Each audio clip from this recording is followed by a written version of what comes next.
الرحمن الرحيم الحمد لله رب العالمين صلوات الله وسلامه على المبعوث رحمة للعالمين سيدنا مولانا محمد وعلى آله وصحبه وسلم تسليما adúgbò fún Ọlọ́run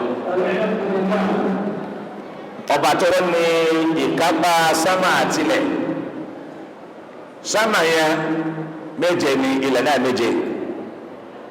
But the nature of Allah is that He consults nobody to decide, to act in matters that concerns His creature in the seventh heaven and the world. And what is contained between the two worlds is unlike man. A man is given the administration of a department. He cannot run that department alone. A governor needs commissioners, a lot of experts for him to rule a state. A president needs ministers, director generals to handle a lot of aspects for them to rule a country. That is devoid the way Allah operates. Can we say that deal? That God has been eulogized by experts and Islamic poets. And for that necessity, I want to advert our mind to the nature of Allah subhanahu wa ta'ala, whom has been described as Huwa awwalun, Huwa akhirun, Huwa zahirun, Huwa batinun, la yazalun tarahun.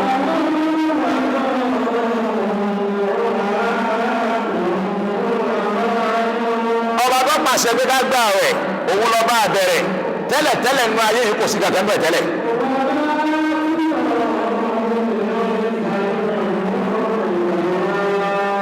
Nígbà náà òun nìkan ní ìdájọ́ òsì kankan ọwọ́ wò wípé bíbẹ̀ òun yàn ṣàǹfààní ọ̀dà ẹranko ọ̀dà ìjọ̀nù ọ̀dà eku ọ̀dà ìyẹn ọ̀dà òkè ọ̀dà igi ọ̀dà omi. Ó ní bàbá lásìkò kan gbogbo tó ẹ̀jísì yẹn wọn ní sí mọ́. Òun nìkan lè wọ́n tó ṣẹ́kù. Ọwọ́ àfi bíbẹ̀ ara rẹ̀ pamọ́ kò jẹ́ nìkí ó rí ni àmọ́ òun rí gbogbo ojú. Ọba yìí lọ́pàṣẹ àwẹ̀ òun là ń dáwẹ̀ fún òun là mọ̀ ní olúwa wa àyìn ọba náà ọlọ́mọṣẹ́ àgbà ìbára wa. Ẹni tó rán sí wa tàbí ṣe yìí tá ń ṣe yìí àwa ní ọba bá ń bi kẹlẹ́ ní lónìí Sunday yìí tá a mọ̀ pàtẹ́wọ́ pé ọpẹ́lọpẹ́ rẹ ọpẹ́lọpẹ́ rẹ ayé ò bá yẹ̀yẹ̀ àwọn ọpẹ́lọpẹ́. And we will see that as the best. Nothing anybody can say. We will say you cannot get to the heaven except by the path of the Lord Jesus Christ. Ìyẹn tó ṣàlàyé fún wa báyìí tó jẹ́ ká dá ọ̀nà mọ̀ òun náà ní àríwá Muhammad. Ọlọ́run pa wá láṣẹ wípé iṣẹ́ ká nẹ́bí ṣe aláti mọ tọrọ àṣàlátù fún ni. Òun náà lọ́sọ̀gbọ́n adé oníjú àṣàlátù. Ọlọ́run ní òun àtàwọn màláíkà ń.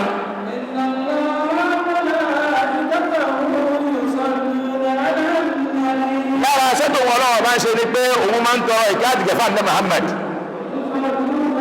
Yá ayọ́ alladhina amanu. Ọlọ́run ìtẹ́ ẹgbẹ́ ọlọ́run ọba gbọ́rọ̀ dòdò tẹ́ ń gbàwẹ̀ tẹ́ ń kírun déédéé. Lára ṣẹ́tò wọn fẹ́ kẹ́ ẹ ṣe láyé òun ni pé kí ni ẹ máa ṣàṣàlátù fún ànábì.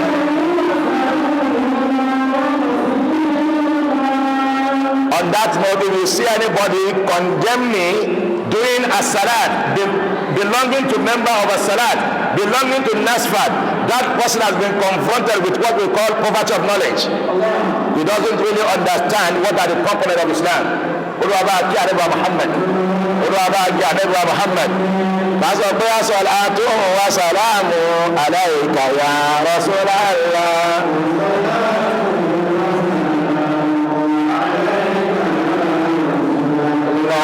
Anabi ya Rasulallah Mustafa la mujtaba ya Rasulallah mudafiru ya Rasulallah musamilu ya la as-salatu wa salamu alayka ya.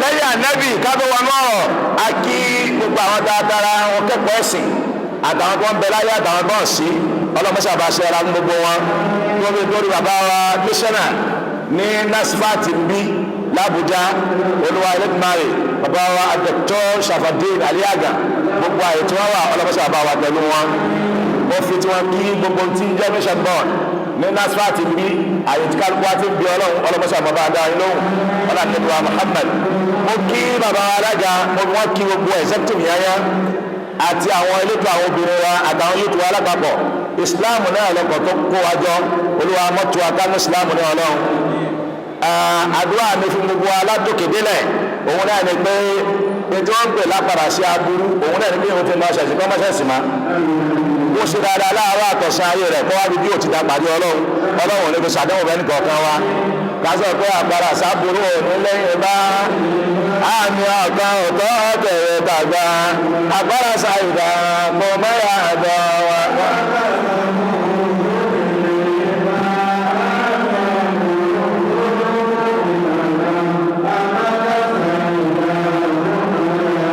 Ọlọ́run ló sọ pé kàmí abẹ́ aláìrẹ̀ ní bàmọ́ bọ́ọ̀lù ìṣẹ̀lẹ̀ tí jẹ́ àyèràyè lẹ́wọ́ sí máa bẹ̀ padà sáàbù.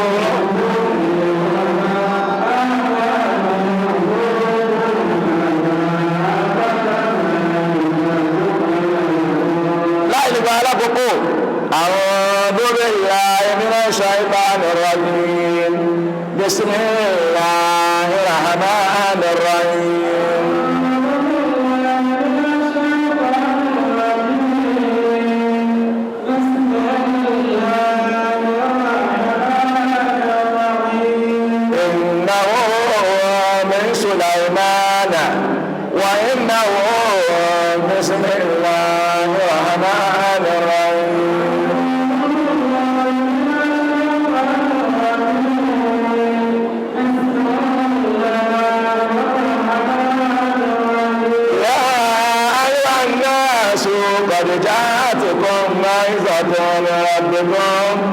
وشفاء لما في الصدور وهدى ورحمة للمؤمنين.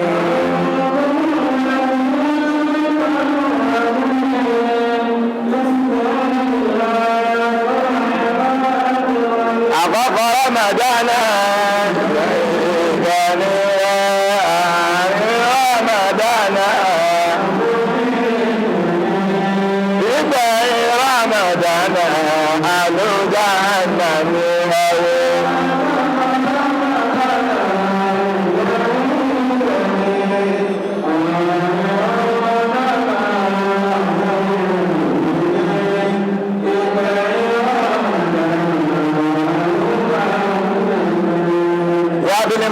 to speak on a very important topic, brotherhood, Islamic brotherhood, a youth awakening, a number of keywords in this thing that needed to be clarified because the expression is composed in English language. We need to understand what are the meanings of those words so that we can give ourselves a focus on the expectation or the annotations in the explanations of analyzing this theme. And I rely on advanced Oxford dictionary to define words that are English based in this theme. To start with, what is the meaning of the word Islamic? The word Islamic means anything that has to do with Islam. And the word Islam itself simply means, technically, total submission to the will of Allah. You subject yourself to His commandment. You do away and refrain from His prohibitions. That's what Islam is all about. We want to talk about that aspect alone. It will take us beyond the entire of the day. A person who submits to Allah, whose Allah regulations sweet his life, is called a Muslim. Anything that has to do with Islamic regulation is Islamic matters. And I define brotherhood to mean friendship and understanding between people. In other words, brotherhood means creating a sense of belonging, seeing oneself as one. You feel for your fellow person the way you feel for yourself. You feel concerned about the person who is beside you. That is brotherhood. If that person is feeling some pain, you assume that pain is being afflicted to you. If somebody is making progress, you feel excited. You feel very happy as if that fortune belongs to you. Those are the elements of brotherhood. The word youth has been perceived and understood variously by different schools of thought. In Islam, we have four major schools of thought. We have the Maliki school, the Hanbali school, the Shafi'i and Hanafi school. Each of these schools have not had a unanimous agreement on when youth starts, but they all agree on when youth terminates. To Hanafi school, they have the opinion that youth begins at the age of 13. The majority of the schools, like Maliki, they have the view that youth begins when a person acquires what is called at-tamyiz. At-tamyiz in Arabic simply means when the person begins to, have his sense begins to work. He's able to understand between what is good and what is bad. And that, to them, does not have any connection with a particular age. For example, a child that is born and brought up in cities like Abuja or Lagos cannot be compared in terms of exposure and understanding with a child that is being born and brought up in a typical village where some of us come from. So therefore, maturity of each of them based on environmental factor would differ. A child who is born and raised up in an advanced country at age of 13, 14 is already conducting experimental work. A child of 25 in our typical village may not be able to do that. So when we talk about youth, it's something that has to do with when maturity begins.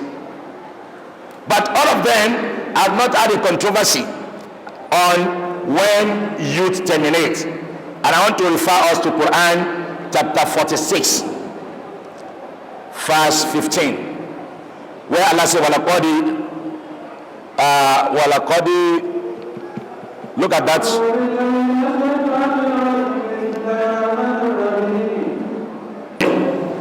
What that verse is enunciating is that man obtain or attain the optimal growth of youthful age and it terminates.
Among ourselves to reflect the true picture of Islam as enunciated in the Quran and Hadith of Muhammad.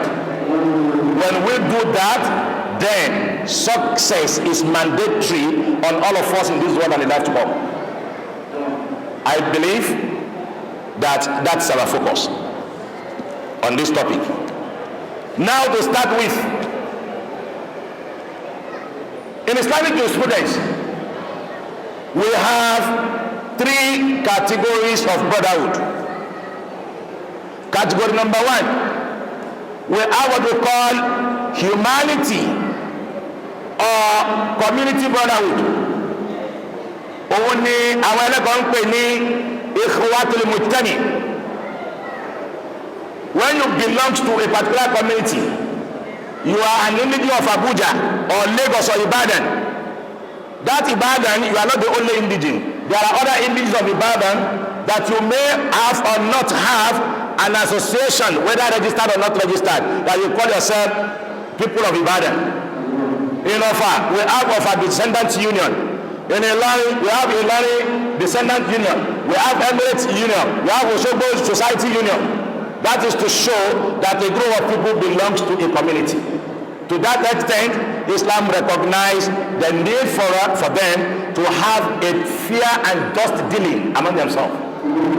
And you cannot say that because passing at that category, you didn't belong to the same faith and everybody should paddle his own canoe. That is not an understanding of Islam.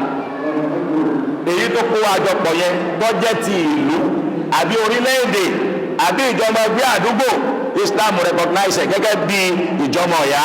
Bọ̀ wá ní òun ṣe pẹ̀lú ẹ̀sìn. Kò ní òun ṣe pẹ̀lú ẹ̀sìn. Eléyìí ni ọba àdìgbò ọláńpẹ̀ wá sákèésí ní Quran chapter 4 verse 1.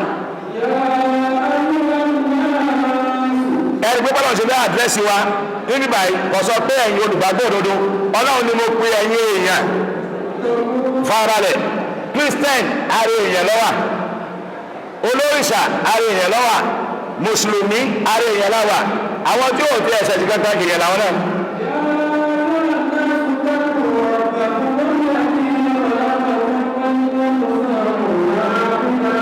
We are discussing community or society brotherhood.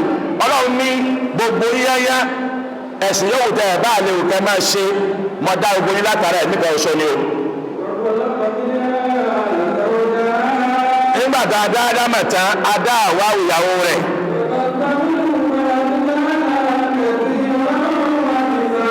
Látara àwọn méjèèjì, ìní tí ń jẹ́ ògbọ́n ọmọ adáríwo in all continents of the world, ìbẹ̀rẹ̀ tí wọ́n pamọ́sáìsì, gbogbo Africa, gbogbo Asian continent, gbogbo Europe, ní greatest descendant kan tó ju Ádámù lọ.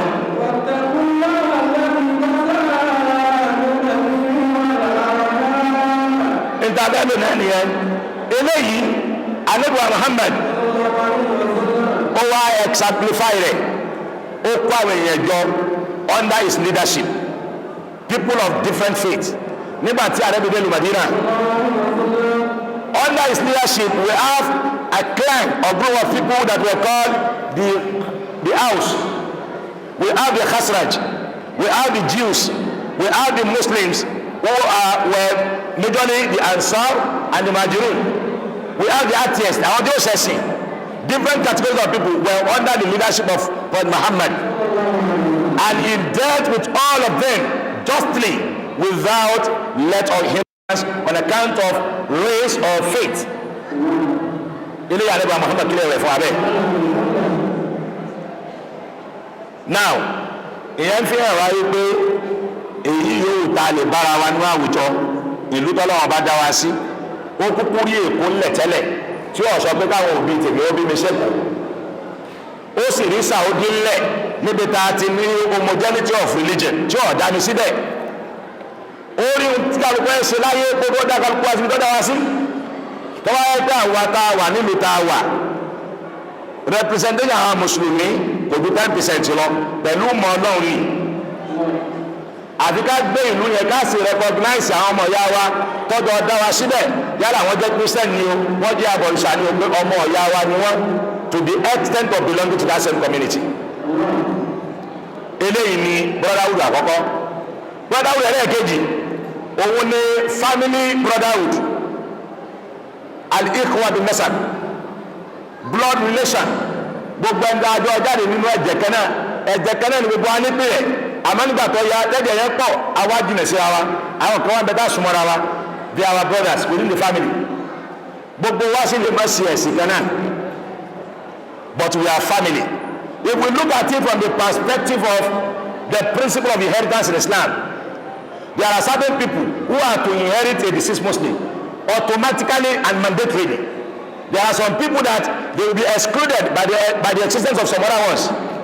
There are some people that it is only when you don't see the primary inheritor that it can become their turn to inherit. That is reflecting the degree of our closeness to one another. On this note, kálukú ló máa ń ní fámìlì di tiẹ̀ nínú òtẹ́ lárúbáwá lára àwọn ìran tó gbajúmọ̀ òun náà ní ìran Kùrẹ́ṣì. Ìran Kùrẹ́ṣì yẹn is a family. If you don't belong to that family, they will not call you a Qurayshite. Lára àwọn náà ní àwọn ìran Hindu tálẹ̀ bí sọ́kọ́ àgbẹ̀ yá àbá Hindi ìnkìhù àbá Osama ẹ̀yin family yìí ẹ máa fẹ́ra yín because I notice that you people are compatible. Ní Nàìjíríà wà yìí náà àwọn family kan ti wà tí wọ́n ti lópọ̀ tó wà very profound. Lápèjúwe tẹ́ bá dé Ìlọrin, it is not a thing that is hidden that when you are talking about the Belgore family, people will tell you they major in legal profession. Is it that you belong to that family or you belong to another family? We have different family. Go to most Yoruba communities, they always have a Lemosho family. So all persons belonging to that family, they are brothers. Anywhere one Belgore say another Belgore say, this is my brother. Me, I belong to Magaji family in my hometown. We have Maye family, we have Daudu family. They cannot be calling for meeting of Daudu family, and I a member of Magaji family will attend because I don't belong to them. My own brothers are members of Magaji family. That family clans and divisions is recognized by Allah subhanahu wa ta'ala.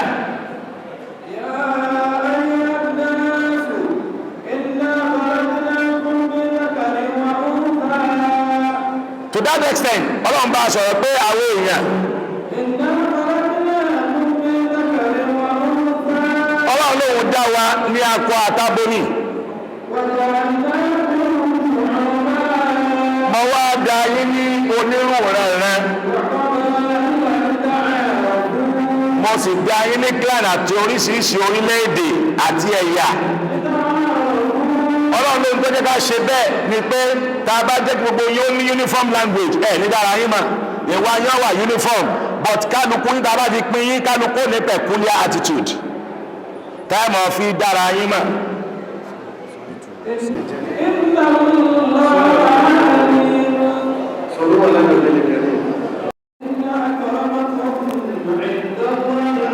Kálí bá a dára wa mọ̀ ní Umaru Daura kálí mọ̀ pé Umaru tí ó ṣe dáadáa àbí ìdánwò àdá Umaru Daura ni wọ́n mú. Àwọn kan wọ́n fi orúkọ ọdún wọn fi sọ̀rọ̀ lóko. Àwọn kan wọ́n fi orúkọ ẹbí wọn fi sọ̀rọ̀ lóko. Ọlọ́run ní wisdom àwọn Ọlọ́run behind all this division is for you to identify yourself. To that extent, Ọlọ́run recognize brotherhood at family level.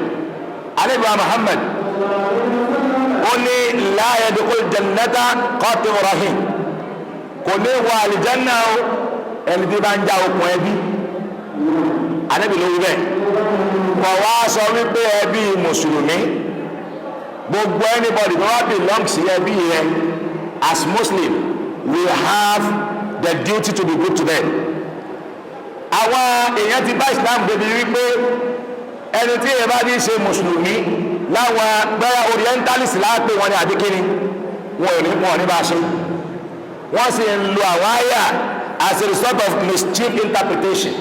Inú Suratul Mumtahina tọ́lá sọ pé la tattakhidhu aduwwi wa aduwwakum awliya. Àwọn tó constitute ọ̀tá Ọlọ́run tí wọ́n sì jẹ́ ọ̀tá tí yín náà ẹ má mú wọn ní ọ̀rẹ́ ayò. That verse, it has specific reason of revelation. It's not generic.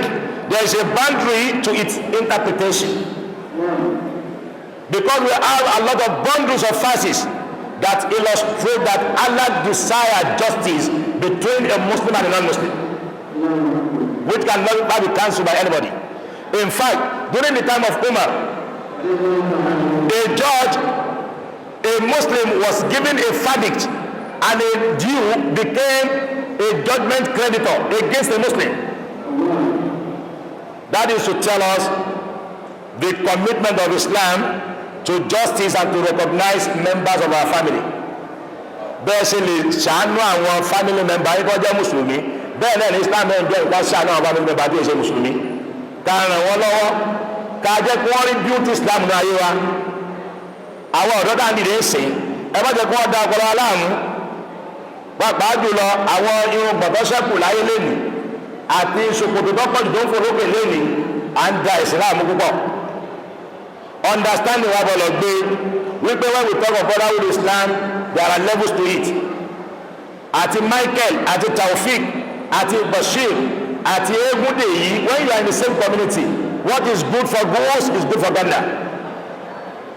At family level, as long as they didn't transgress beyond the limit, give them their rights and don't let them also deprive your rights. Those rights are recognized by Allah subhanahu wa ta'ala.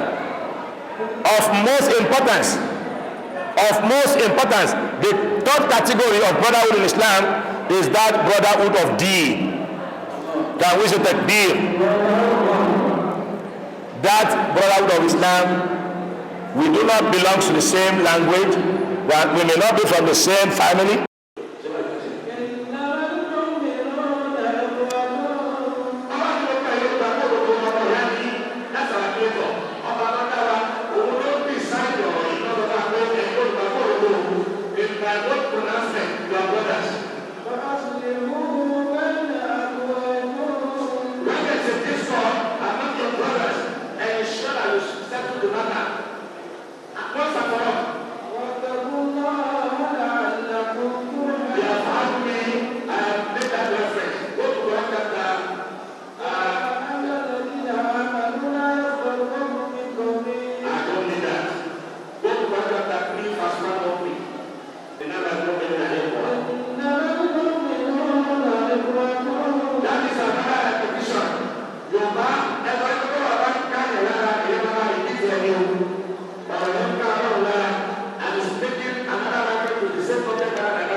Allow disunity. Don't allow your unity to be distorted.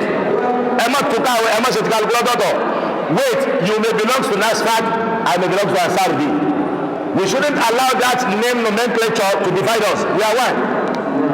And that is the understanding that Bizuri Baba Ambi Maake Oleyin Yinio. Toba Toba Ani Anwar Islam Anke Olonio. Yana Tiblatana Wahida. Kimitan Dudu Boykanio.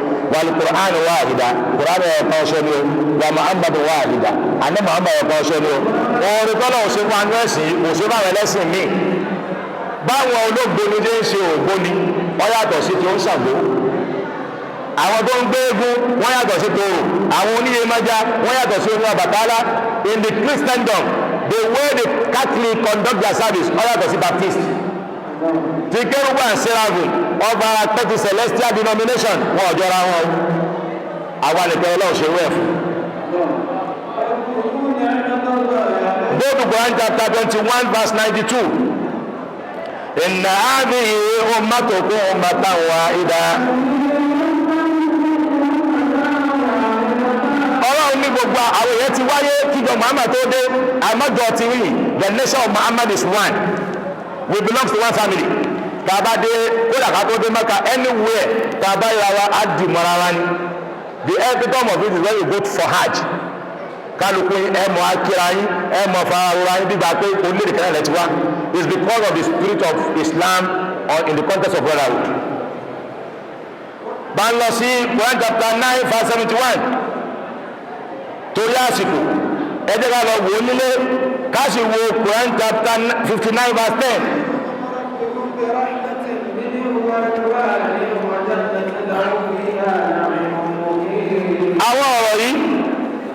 ẹ̀rí pọ̀ fún wa nínú Al-Qur'an Al-Karim tí Ọlọ́run bá ń sọ fún Ànábì wa Muhammad nípa pé ká ṣe ara lọ́kan ká ríra wa gẹ́gẹ́ bí ọmọ ìyá ẹ̀sìn. Ànábì wa Muhammad ó wá sọ̀rọ̀ tọ́pọ̀ tá a lè kà á tán máa ka díẹ̀ fún wa nínú àdìsí Ànábì wa Muhammad tó illustrate fún wa pé àwọn ọ̀dọ́ aláti jíríṣẹ́ concept tá à ń fi ń lo ayé wa we call ourselves brother, and let me tell us that when we say brothers it includes sisters. Kìí ṣe brotherhood ní ká wá ṣe àsàlátù pàápàá jùlọ láàrin àwọn ìyá wa àwọn sisters wa ká mọ̀ wá náwó sí ẹnìkan pé aṣọ tọ́wọ̀ yẹn ara rẹ̀ bí èso ni òun pẹ́ fasọ́yá aṣọ yẹn láti ṣe àwọn ọmọ àlájá Mẹ̀dínà o kò ìpóòrùn méjì òtí ẹ̀ ló ti yá yẹn. That is devoid of sense of brotherhood. Àbíkẹ́ kéèyàn sọ láti wà náà rẹ̀ pé àáfà wa tí wọ́n bá a ṣe rán ìlú yẹn bó ṣe ń ké dáadáa yẹn àwa la fún ráìsì kọ̀ bá dé mọ́rọ̀ oúnjẹ jẹ́ o. Aṣọ tí àáfà tí wọ́n pè fún discover yẹn tó wọ̀ yẹn èmi mo rà á fún kàn ṣàpọ̀ ní o. That is not brotherhood. Ọ̀ràn yẹn lọ́wọ́ ọ̀yà lówó wọ́n rẹ̀ lọ sọ gbogbo ayé wípé wọ́n lọ ya lówó tó fi sẹ́ńtì sí ẹ̀ kò ní sóore fẹ́ dá láyé nínú rẹ̀ àti láti kíámà. And that will not portray a good sense of brotherhood. Àwọn ọ̀rọ̀ yìí Ànábì wo from different perspective wọ́n wá aṣọ àwọn ọ̀rọ̀ tó pọ̀ àkọ́kọ́ ọlọ́run náà dáadé sọ ní wípé sallallahu alaihi wasallam Ànábì ní kọ̀tọ́ bẹ́ẹ̀ nìkan nínú yín kọ́ máa envy ọmọ ìyá rẹ̀ níbi tí brotherhood wa ti ní problem nìyẹn. Àjọ wà ní NASFAT wọ́n wá announce pé alájí wa Mikael ọlọ́run ṣe mọ́tò kan fún wọn tàbálẹ̀ ti parí àṣàlát àmì àṣàdúrà sí ẹnìkan tí ò ní good sense of brotherhood ní kílọ́rà tó mọ̀ ṣe tó kún bọ̀dà rẹ̀ second hand ni o mọ́tò tó bẹ̀rẹ̀ yẹn kò ní value a ti condemn ọkọ̀ yẹn yẹn sì wọ́n rú wọn ó lè mọ́ ti ra kẹ̀kẹ́. A good brother will not envy his fellow brother in any form. Ẹ lọ àwọn ọ́fíìsì wa bá ti ń jìnnà wa lẹ́sẹ̀ pé director tá a jọ ń wáyé àfi kí n palábájá pẹ̀lú jẹ́ nìkan máa rí ẹ̀. That is not brotherhood. You want to show a sincere brotherhood, you operate with absolute transparency, love and fairness with your brothers. In fact, not just a brother on account of faith, community level, family level as well. Ànábì ní kọ̀tọ́ kẹ́ ẹ máa jìnnà ayé lẹ́sẹ̀ àbí kẹ́ ẹ máa kọ́lọ̀ wọn ọmọ ìyá yín ní àtẹ́ńṣẹ́ yín kẹ́ ẹ wá gbójú bíi pẹ́ẹ́rì. Ntí ó tọ́ fún níta lè ṣe òun ni pé kí ni o ẹ jẹ́ ẹrú sí Ọlọ́run tí ọ̀rọ̀ ọmọ ìyá rẹ̀ tó máa múmú láyà rẹ̀ kọ̀tọ́ bẹ́ẹ̀ nìkan nu yín kó jìnà sí ọmọ ìyá rẹ̀ tàbí kó yin ọmọ ìyá rẹ̀ lódì nígbà tó bá ní discord kó bọ̀lọ̀ ọjọ́ mẹ́ta. Ẹni sallallahu alaihi wasallam. Ànábì Muhammad in another narration he said that the parable of the believers in their affection, mercy and compassion for each other is that of a body. When any limb aches, the whole body reacts with sleeplessness and fever. Ànábì lápè júwe ẹ̀yin mùsùlùmí òun ní gẹ́gẹ́ bí odidi bọ́dì kan tọ́já pé tí eéwo ordinary boy tó bá mú yẹn ní apá the whole body is in trouble. That is how you should live. That is how a true brotherhood should reflect. Ànábì Muhammad akẹ́mbẹ́ he said the Muslims are like a single man. If the eyes is afflicted, then the whole body is afflicted. If the head is afflicted, then the whole body is also afflicted. Like as mentioned. Ànábì Muhammad, in another narration, he said, and I quote, whoever relieves the hardship of a believer in this world, Allah will relieve his hardship on the day of resurrection. Whoever helps ease one in difficulty, Allah will make it easy for him in this world and in the hereafter. Whoever conceals the fault of a Muslim, Allah will conceal his fault in this world and in the hereafter. Allah helps the servant as long as he helps his brother. And eléyìí ní ẹ̀họ́ pé tá a bá bu àṣírí ọmọ ìyá wa láyé ọlọ́run ó bu àṣírí wa náà lálẹ́ kìámà. In other words, ó tú àṣírí ọmọ ìyá rẹ láyé automatically ọlọ́run ó tú àṣírí tiẹ̀ náà lálẹ́ kìámà because you are not being fair with your brother. Ànábì Muhammad in another narration said, no Muslim servant supplicate for his brother behind his back, but that the angels say, and for you the same. Ọ̀pọ̀lọpọ̀ wa nígbà tí abọ́dá òdò ajẹ́ ni pé àìsàfìsì ti pọ̀ jù. Tá a bá ríra wa á kíra bí pàtà fẹ́rẹ́ ara wa ó ti ẹ̀pọ̀ nínú àwọn àjọ ẹ̀sìn yìí. Tá a bá pàdé máìtíà ẹ̀yìn ẹ̀sẹ̀ bí chairman tẹ́ni wàhálà chairman ẹ̀ ti pọ̀ jù wọ́n kàn ń kó jẹ owó tá a pa náà màdá lọ ní àmọ́tá àti ẹ̀fọ́ bọ́n ṣe ṣe. Wọ́n yẹn ló pàdé chairman pé máìtíà ọ̀rọ̀ ẹ̀ ń rí ṣe gan ni o. What kind of brotherhood is that? That is not the brotherhood in the context of Islam. Ànábì Muhammad ló wúlò ẹ̀ fún wa. Bẹ́ẹ̀ bá wà ní lẹ́nu pé chairman wà yìí màá rẹ̀ lé màmá jọ gbà. Ọlọ́run lè ní chairman ó kàn wọn náà lọ́la àwọn tí wọ́n rẹ̀ lé mọ́ ọlọ́run ó kọ́ tiwọn. Yóò kó wọn tì ọ́. Torí náà we have to be very fair and do just among ourselves. Ànábì Muhammad he said again, a Muslim has six rights over another Muslim in good conduct.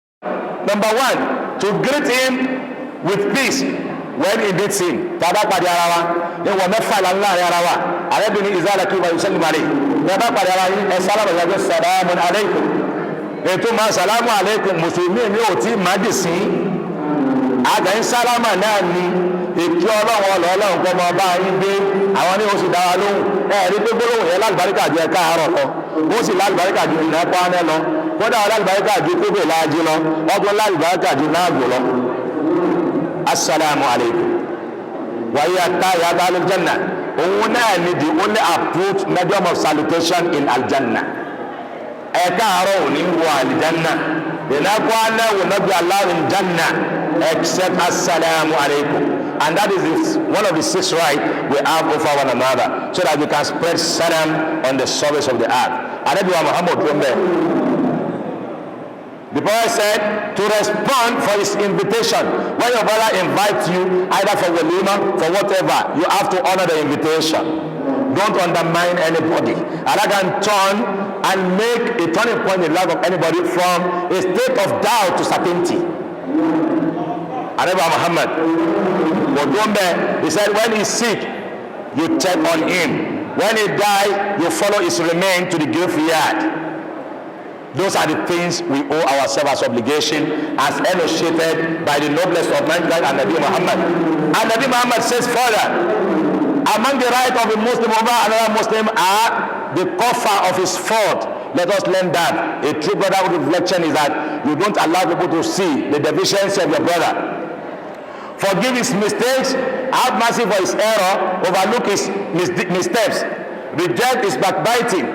That's another thing. I've mentioned it before. It's a very profound misdeed in our society today. We backbite a lot. That will not represent a good reflection of brotherhood in Islam. Always give him sincere advice. We have some people who advise people and deliberately they are giving misleading advice. Deliberately, because they want their brother to fail. Go to offices. Go to establishments. People will know that this advice they are giving you, you will fail with it, yet they will go out because they want your failure. May Allah guide all of us right. Repay his gift, show gratitude to him for his favor, assist him in the best manner, fulfill his needs, intercede for problems, respond to his needs. That our duty duty wa ni pé ká dá lọ́pẹ́ pé yarhamakallah kó wọn lé ọ̀dà lọ́wọ́ pé yahdikallah wa yuslihu balakum. Àwọn láńgbèjì ọ̀pọ̀lọpọ̀ àwọn ò tí mọ̀ o. Foundation Islam ni pé ká kọ́ nípa ẹ̀sìn yìí, tá a bá mọ̀ nípa ẹ̀sìn yìí a lè máa ṣe o. Àwọn alákọ̀wé inú wa dípò kí wọ́n ṣí fún ọ̀sán pé alhamdulillah àwọn oníṣọ̀ yẹn o ní excuse me. Excuse me yẹn ètò màwọn abẹ́ fún yẹn nígbà tó yẹn sí excuse me.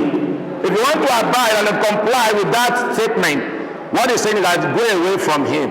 He doesn't want Allah's blessing. We need to get it right, the annotation of our deed. Once the person say Alhamdulillah, his brother is close to him will say Yaramakallah. We also pray for him that Yadikallah. And Nabi Sallallahu said, beware of suspicion. You don't suspect your brother. You want to demonstrate the true brotherhood in Islam. Suspect not your brother. For suspicion in most cases are false of tales.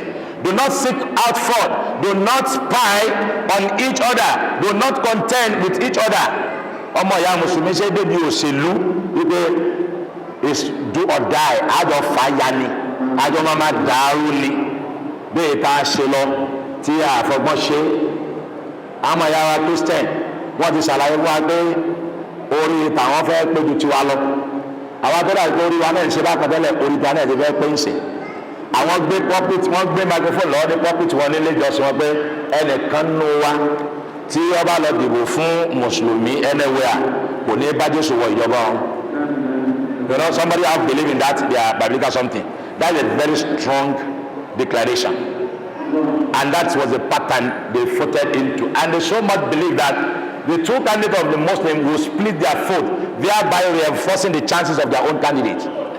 If not by Allah's mercy, it will have gone the other way around. So that is why we want to put into practice all this annotation by Muhammad, that we should not be contesting for things by one another. Kí ló dé tá a lẹ́mìí Ọlọ́run ọ̀pọ̀lọpọ̀ ọgbà tá a bá jọ jòkó tí ẹ̀mí ti wá nǹkan àwa ní ọmọ fúnra wa pé lágbájá is most qualified. Why don't we just talk to ourselves and allow the most qualified person to be there? Tó bá dẹ̀ parí tiẹ̀ wọ́n dẹ̀ tún pọ̀ tẹ́lẹ̀ lómi.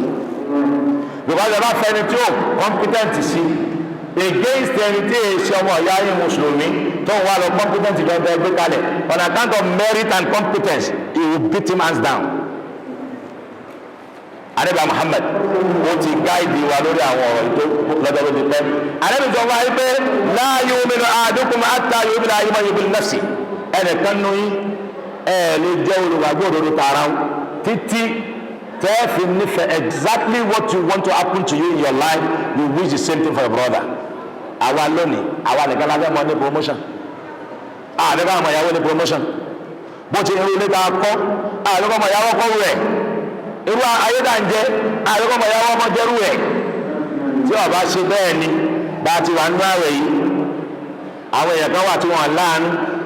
Eegun ẹni tí wọ́n bá jẹ wọ́n sì pàṣẹ sáwọn èèyàn ẹgbẹ́ ara pé wọ́n máa jẹ́.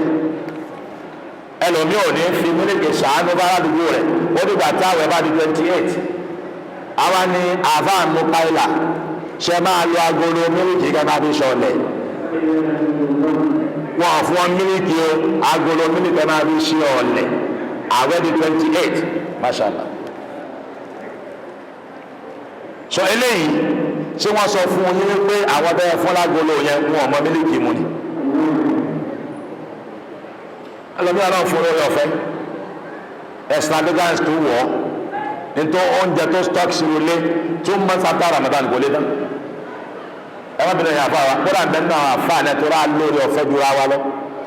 Àwọn àfa wa kan wà wọ́n ní privilege ráìsì tí ń wọ́n lórí ẹlòmí nínú àwẹ̀ yìí ó lé 30 bags kò sí ní mẹ́yàn kọjá nígbà gbogbo sàánú.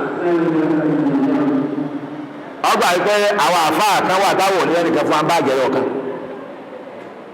Ẹni tí ọba da yóò da ní gbogbo bàtà bá kéwù ẹni tí ọba ní da bó kéwù jù bẹ́ẹ̀ lọ kò ní da àṣetá náà ní ìmọ̀ kódà ó nú irú mọ̀ṣẹ̀ ìtọ́ náà àmọ́ wá kiri ṣé bí tòun ti mọ ẹ̀ lọ́wọ́ àdáka rẹ̀ nígbà tá a pè gbogbo ẹ̀ níbi tó ti da yóò bá fi mọ olùgbàgbọ́ òdodo ni pé you want to have serious concern for your brother what you love for yourself love it for your brother. Ànábì Muhammad only it is not allowed for a Muslim who hears a word from his brother to assume evil of him if he can find something good about it. Orí kàkà tí ọmọ ẹ̀ sọmọ ìyá rẹ̀ and you have the power and the means to take away that hardship o de káwọ́ gbéra táburú yẹn fi mu arábìnrin èyí sọmọ ìyá ẹ̀sìn ọgbà níbẹ̀ èyí sọmọ ìyá ẹ̀sìn. Ànábì Muhammad if you hear something from your brother that you reject, make an excuse for him up to 70 excuses. If you cannot do it, then say perhaps he has an excuse I do not know. Maybe they needed his attention, they needed him to do something. You are not aware of where he is. Defend him to the last order. It may not be true. That covenant and the zeal is what Allah will use to forgive your shortcoming. But because you are so rigid, you are not flexible, you are so rigid. You are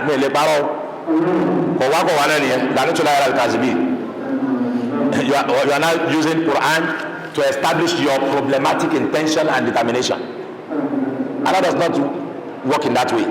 أنه قال بأنه عرف ما في قلوبنا جميعا. It is one thing for you to do something, it's another thing to look at your intention of doing it. That's why the Prophet said, إنما الأعمال وإنما لكل أمر ما نوى. Ànábì Muhammad kò dúró níbẹ̀. Ànábì ní in discussing brotherhood, ó ní ẹ̀rọ ọmọ ìyá yín lọ́wọ́ unsura akhaka zaliman aw mazluman. Ẹ̀rọ ọmọ ìyá yín lọ́wọ́ tí wọ́n ṣe àbòsí fún àtẹni tó ṣe àbòsí. Look at that language. Support your brother whether he's an oppressor or the oppressed. The companions asked question that it is quite understandable that an oppressed person needed assistance. What about the oppressor? How can we assist him? In an unambiguous explanation, Prophet said that an oppressed person, you assist him to claim his right from the one who is overpowering him. For the oppressor, admonish him, counsel him not to do that evil act again, because expose him to understand the danger in oppressing another person. Àdúrà tẹnita ṣàbòsí ń bá ṣe láyé la ijaba bayna wa bayna Allah. Kò sí gàgá kan láàrin àdúrà yẹn àtọlọ́hun ẹgbà ṣàbòsí fún tọ́ ọrẹ jẹ lọ́nà tí ọ̀tọ̀ yọkàn gbójú sí Ọlọ́run lókè ìgbé Ọlọ́run o wọn lọ dá arákùnrin tó fi lágbára tó báyìí ìyà tí ń bẹ lọ́wọ́ rẹ bàbí jẹ́ ìyà ń jẹ ọ̀pọ̀lọpọ̀ wàhálà tá a fèsì láyé lónìí ní ta fọwọ́ fà ní o pàápàá jùlọ àwọn ọmọ Nàìjíríà afẹ́rẹ́ ká mọ lu agbára púpọ̀ òjò bẹ́ẹ̀ nísìn àwọn èèyàn drive wọn splash omi síra wọn lórí rìn àbí wọ́n ti ń drive wọ́n fẹ́ kọlu ra wọn a sì fẹ́rẹ̀ èdè ìbò ìpúpọ̀ tí èsì èdè bàbá wa kálukọ́ wa jáde nínú mọ́tò rẹ̀. I will let you know, who are you in this country? Who is your father? Who is your own father too? tó ń sọ̀rọ̀ lóòótọ́ lè mọ́ síra yìí lọ́la ní mọ́mẹ́ntì ọ̀sán yẹn tó lè mọ́ dalẹ́. I want to know where you belong in this country. Which country? Country you are in. Does it country belongs to anybody? Everything belongs to Allah. So ká ṣe pẹ̀lẹ́pẹ̀lẹ́, ká gbẹ́ kòtò fọmọ ìyá wa níwọ̀n, ká má rí ọmọ ìyá pé ọ̀tá wa ni kòtò tó bá gbẹ́ fọmọ ìyá rẹ̀ is as good kó gbẹ́ kòtò fún ara rẹ̀ ni o. Ká má ọ̀pẹ́sì ara wa, ẹni wọ́n ọ̀pẹ́sì ká sì ràn ẹ́ lọ́wọ́. Mo lórí ọ̀fẹ́ láti wà níbi ọ̀rọ̀ kan gẹ́gẹ́ bí engaged lawyer in that matter.